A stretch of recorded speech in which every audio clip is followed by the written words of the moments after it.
আমাদের জনতা জনাব মিজানুর রহমান সিনহা সাহেব রয়েছেন। আমাদের প্রিয় মানুষ সকলের কাছে দোয়া চাই, আল্লাহ যেন তাকে নেক হায়াত দান করে এবং সুস্থ রাখেন। এই দেশ এবং দেশের মানুষের জন্য উনি যেন আরো অনেক কিছু করে যেতে পারেন। আমি ধন্যবাদ জানাচ্ছি কলমাবাসীকে এবং মুন্সিগঞ্জ এলাকা থেকে, মুন্সিগঞ্জ জেলার বিভিন্ন প্রত্যন্ত অঞ্চল থেকে যে সকল ভাইয়েরা এসেছেন তাদের সকলকে ধন্যবাদ। আমাদের দর্শকদেরকে বলে এবার থেমে যান, এবার দর্শকরা থেমে যান প্লিজ, দর্শকরা থেমে যাবেন, থেমে যাবেন। আমাদের ভলান্টিয়াররা আমাদের বোনদেরকে খেলা দেখানোর জন্য মহিলা গ্যালারির সামনে যারা রয়েছেন তাদেরকে বসে যেতে হবে। মহিলা গ্যালারির সামনে যারা রয়েছেন তাদেরকে বসে যেতে হবে প্লিজ। এই বিষয়টি একবারও সুনিশ্চিত করতে চাই, মহিলা গ্যালারির সামনে কেউ দাঁড়িয়ে থাকবেন না। ধন্যবাদ সোহাগ ভাই এবং কল্যাণ কুমার যারা অত্যন্ত সময় দিয়ে এই জায়গাটি করেছেন, তাদেরকে অনেক ধন্যবাদ জানাচ্ছি। এটা না সাউন্ড পিছনে দেশে বলেন, আমি একটু নিচেই যাই।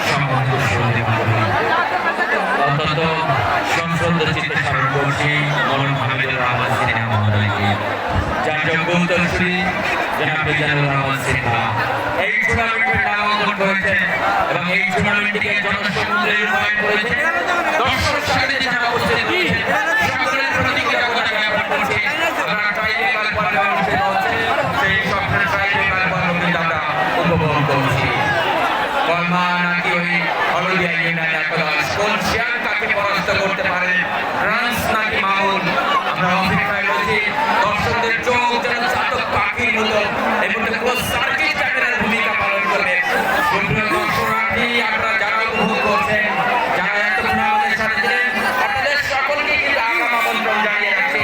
আজকে সন্ধ্যায় এক মুক্ত সাংস্কৃতিক পর্বের কিন্তু আপনাদের জন্য আয়োজন করা হয়েছে, যার প্রতি পরতে পরতে কিন্তু সঙ্গীতের মূর্ছনা থাকবে আকাশ থেকে নেমে আসা এক ছাপ ডানা কাটা করে নৃত্য।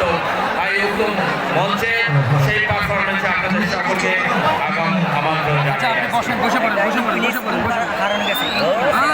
আমাকে কাজ লাগে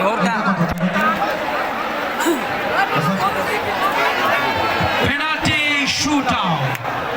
মূলত উভয় দলের গোলরক্ষকদের জন্য অগ্নি পরীক্ষা। টেস্ট শুরু হবে কিছুক্ষণের মধ্যে এবং এই টেস্টের নাম পেনাল্টি শুট আউট, যেটি পূর্ব নাম ছিল টাই ব্রেকার, অনেকে বলে হার্ট ব্রেকার, এবং সেই হার্টটা ব্রেক করে দেবে প্রথম শট নেওয়ার জন্য কে যাবেন সেটি দেখার বিষয়। দর্শকদেরকে কিন্তু ধরে রাখা যাচ্ছে না, এটাই সফলতা মিজানুর রহমান সিনহার, এটাই সফলতা হাবিবুর রহমান চক্রধর ভাইয়ের, এটাই সফলতা বিএম পরশ ভাই। আমরা দেখতে পাচ্ছি ফ্রান্স প্রস্তুত মামুন কোন শ্রীলঙ্কাকে পরাস্ত করতে পারে, শুটার নাকি ওই গোলবারের অতন্ত্র গোলরক্ষক কাকে কে পরাস্ত করতে পারে, যে কাকে পরাস্ত করতে পারবে সেইভাবে সফল আয়োজনে সেই সফল এটা দেওয়া তো এটা কত আমার মনে হয় লক্ষাধিক দর্শকের মধ্যে ওয়েটিং করে আমি লক্ষ্মীকান্ত মাধ্যমিক বিদ্যালয় কলেজ এটা পয়সা করেছে।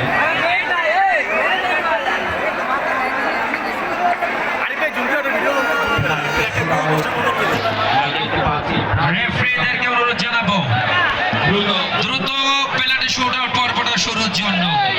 আমাদের লাইটিং এর কোনো ব্যবস্থা নেই, সুতরাং সে কথা মাথায় রেখে অতি সতর্ক পেনাল্টি শুট আউট পর্বটি শুরু করা।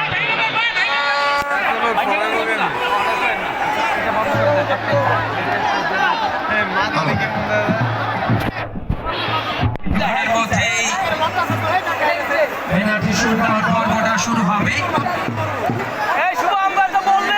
এবং আমরা আশা করছি পর্বে প্রত্যেকে এনজয় করবেন। আমি এই টুর্নামেন্টকে সফল বাস্তবায়নে যিনি প্রাণ জনাব হাবিবুর রহমান চক্রধর ভাই, যিনি এই টুর্নামেন্টের সম্মানিত চেয়ারম্যানের দায়িত্ব পালন করছেন, সদস্য সচিব লৌহজং থানা বিএনপি বিশিষ্ট সমাজসেবক এবং ক্রীড়া বিভাগের সাথে বিএম পরশ ভাই, আপনাদের দৃষ্টি আকর্ষণ করবো দ্রুত পেনাল্টি শুট আউট পর্বটা শুরুর জন্য, কেননা মাগরিবের সময় কিন্তু ঘরে আসছে।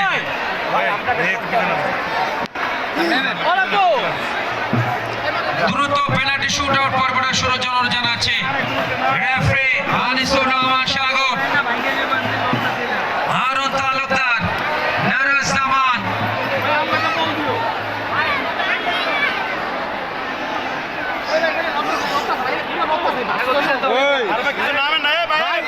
বিশ্বমন্ত্রে পরিণত উচ্চ বিদ্যালয় কলেজ মাঠ। এই আয়োজন মরহুম হামিদুর রহমান সিনহার প্রতি বিনম্র শ্রদ্ধাকে স্মরণ করে এবং এই ফুটবল টুর্নামেন্টের মাধ্যম দিয়ে বাংলাদেশের ঔষধ শিল্পে যিনি এক অভূতপূর্ব অবদান রেখে গেছেন, দ্য এক মিল ল্যাবরেটরিজ লিমিটেডকে প্রতিষ্ঠার মাধ্যমে সেই ব্রিটিশ পিরিয়ডে যখন কোনো চিন্তারই কথা